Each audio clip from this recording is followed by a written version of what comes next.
Hi, this is Jane Meek. I am walking you through my 101 course from the spring semester of 2015. So I organized this course into weekly lessons in Blackboard content folders, and each week is also tagged according to the unit that we're working on. I use the structure to try to replicate the experience students have in a face-to-face classroom, since I think it's important for all 101 students to maintain roughly the same pace. But for the menu tabs, you can see here I created them in a specific order. The first section are foundational information that they need starting from week 1. And in fact, during the first week or week and a half, this is actually the home page that they first see when they log in, where I create a video introducing them to the course, and then I direct them to the weekly lessons to actually begin the course work. So after the first week and a half or so, when they log in, this will be the home page that they see first. And back to the menu though, the second set of tabs are the most important pages in terms of content.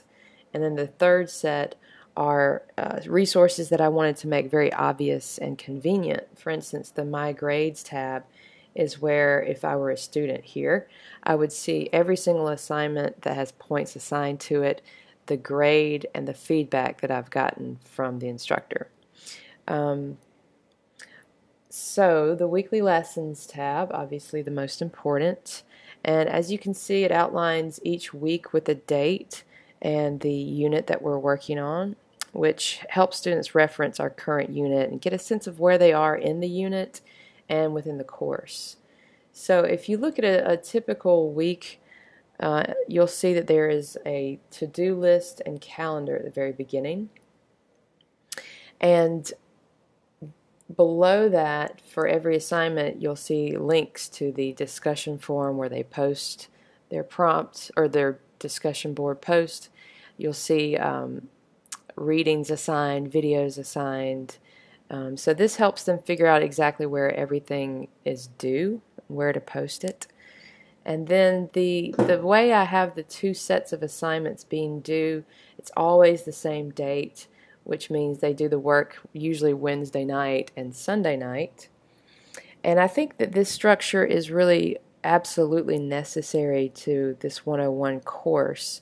And so far I've had mainly traditional students, and I tell them to think of these two assignments as equivalent to attending a face-to-face classroom meeting twice a week. But I find this structure to be really necessary because it sets the pace of the course and it requires students to submit their work of all the steps of the writing process. One step of the writing process obviously is the peer review, which happens in groups.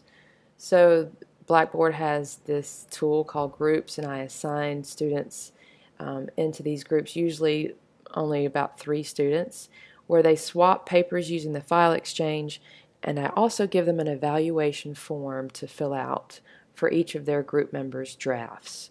On that form, they get to assign points and a total grade at the end of it.